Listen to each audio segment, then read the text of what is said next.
Tim, your host for Watches Today. And today, Dumpster Dive, the best of the worst watches. Would I buy them? Plus, we share your wrist shots today on Watches Today. While we're warming up, do me a favor, check out my Instagram, thousands upon thousands of 1-minute reviews, and only the good stuff. There's nothing in here that I had to post. I hand-selected watches, some of which are not offered on our website. So that is your inside line. Daisy chain, my 1-minute reviews, Tim_Mosso on Instagram. Viewer wrist shots number 1, instant gratification. We start off with Saul C. and a friend, double-wristed. Breguet Tradition 7027 and Tourbillon 3357. The 250th anniversary is over, but the Breguet party continues. Tack overwhelms with a heavily armed photo of AP, Rolex, JLC, and Chopard. Bruno kills it. Lang und Heine, Johann from Dresden. Zach M. and Stormy the Dog overwhelmed with the spectacular Jaeger-LeCoultre Master Compressor Extreme Lab 2 in titanium. Tom B. impresses with a high-res wrist shot of his Cartier Tank Centre in gold. Jeff S. brings the heat as he always does with his motorsports-themed Laurent Ferrier Sport Auto 1979. Andrew K. has the most interesting watch of the day with his Chaumet 10-8 Jump Hour. Guys, we have a new mailbag address. So it's going to be Watches Today, or you could still use if you like, Monday mailbag at the1916company.com to see your pieces on these pixels. Dumpster Dive. Okay, a little bit of a sidetrack, guys, but this is an important setup, I assure you. I was on Bring a Trailer, the car auction site this week, and somebody posted a low-mile 1995 V12 Mercedes-Benz S600. My intellect admonishes me that this thing is a maintenance monster, and these things crank out $10,000 repair bills faster than Cher's face, or maybe even just Cher's nose. But still, it's an M120 V12, 400 pound-feet of torque below 4,000 RPM, and as smooth as glass. Oh, with 24,000 miles, guys. I know how this cookie crumbles. And like a Cher devotee ponying up for more World Tour tickets yet again, I still want to pay the money knowing how bad this 1995 will be when the day arrives. I want that.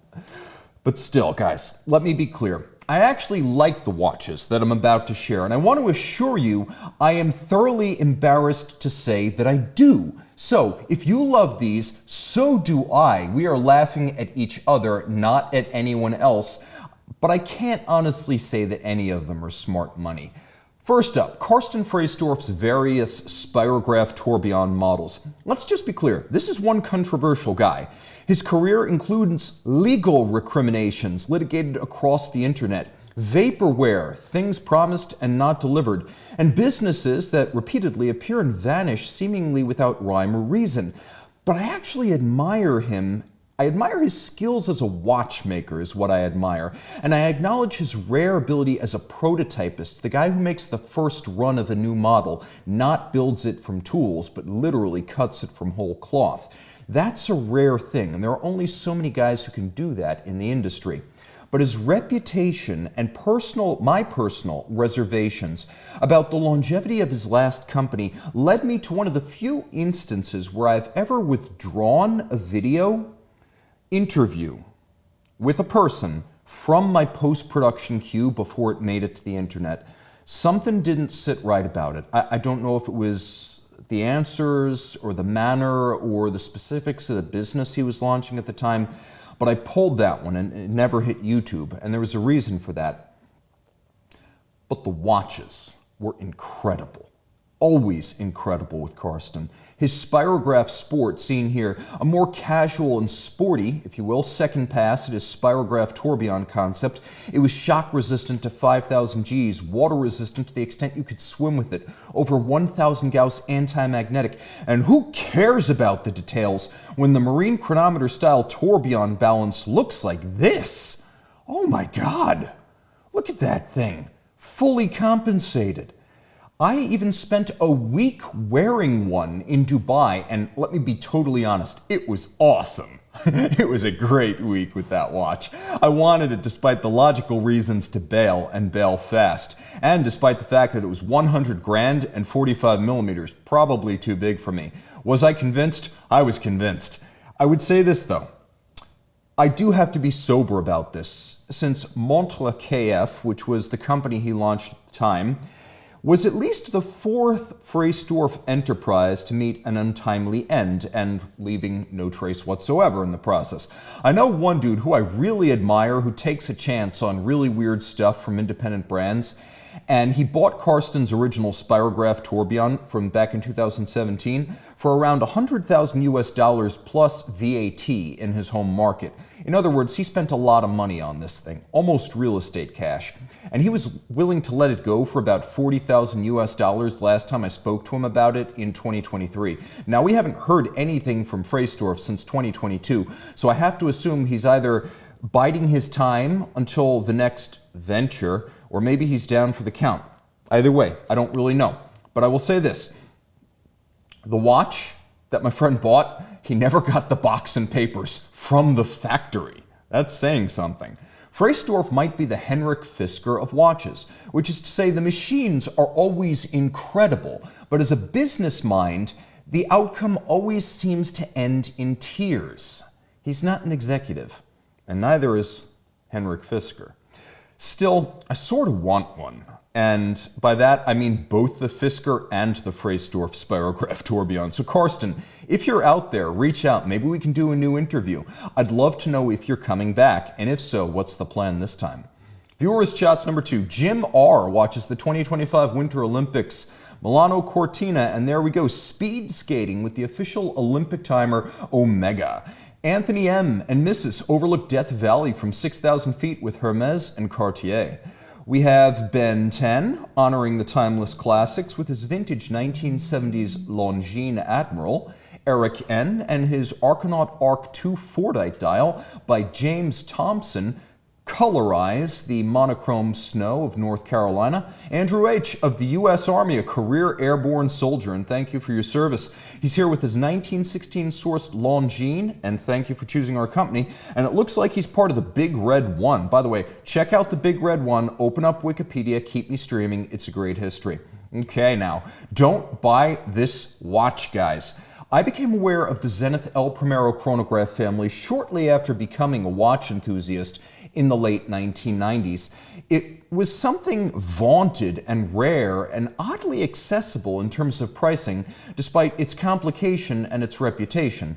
Many of the models were beautiful, complicated with additional features like calendars, moon phases, chronometer certifications, and but for Zenith's lack of a meaningful US distributor in the late 1990s, one of these might have been my very first luxury watch purchase. Unfortunately, I joined the Zenith fold just before the arrival of Terry Nataf as the Chancellor of Zenith, in an industry where executives tend to be colorless, interchangeable suits.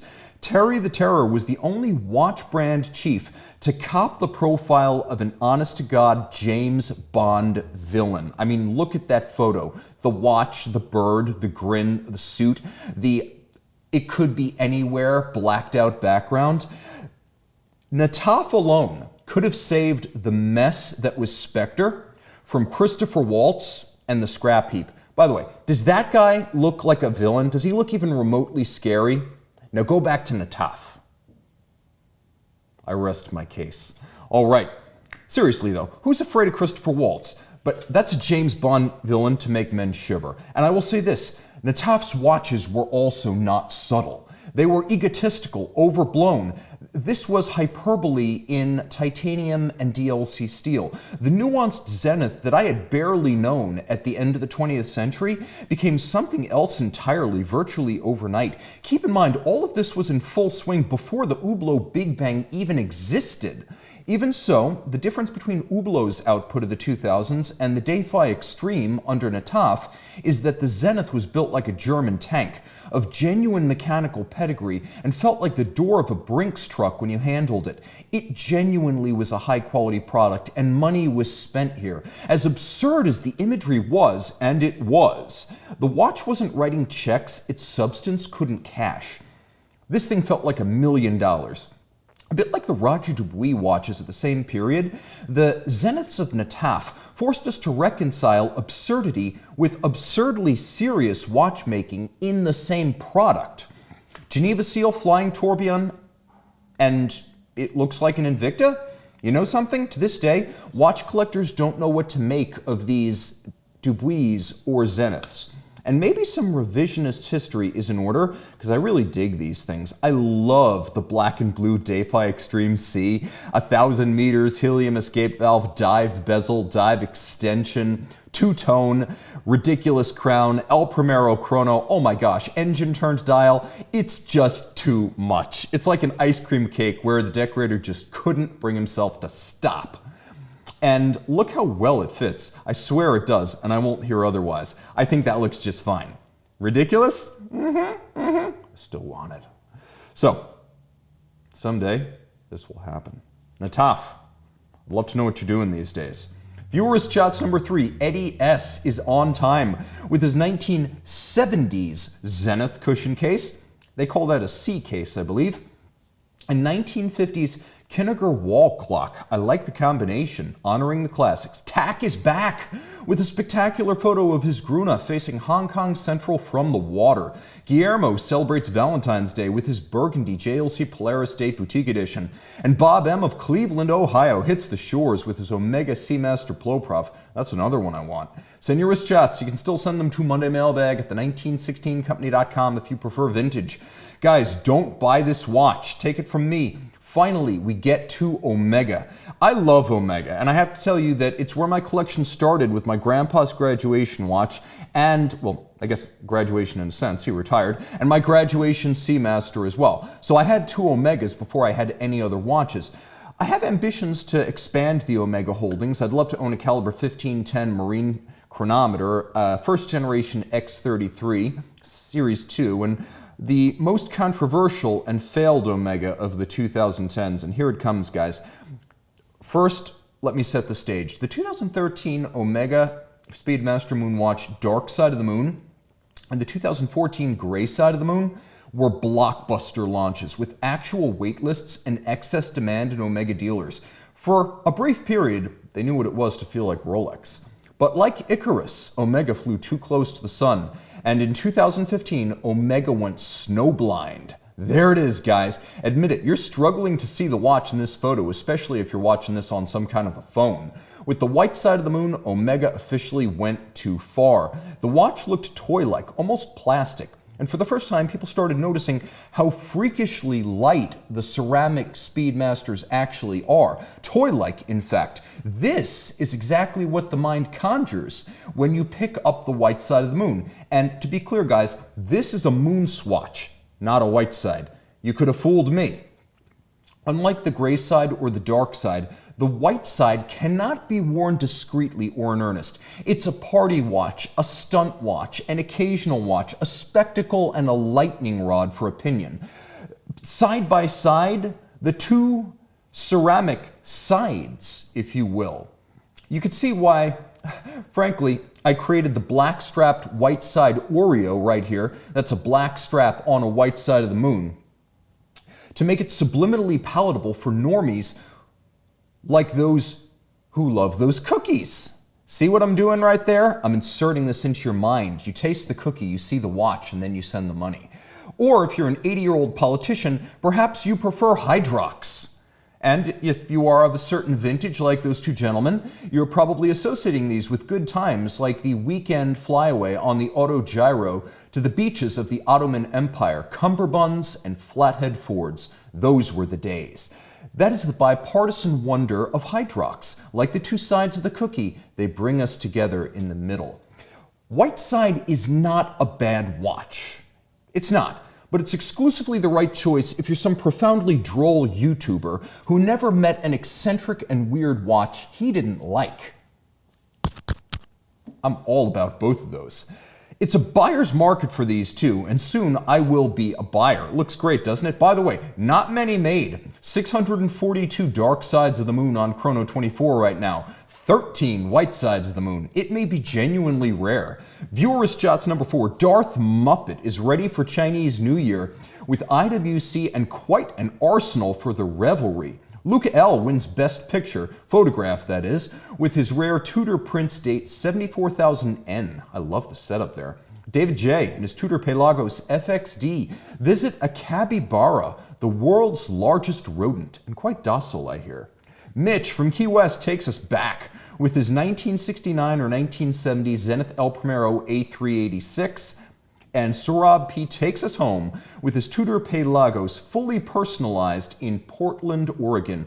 Guys, thank you so much. This has been an absolute blast. Tell me, if you're dumpster diving, what are your guilty pleasures? What do you think of my choices? And what would you buy if no one's looking? I want to thank Garrett on the switcher, and thanks to you for making the best job in the world possible. And until next week, time out.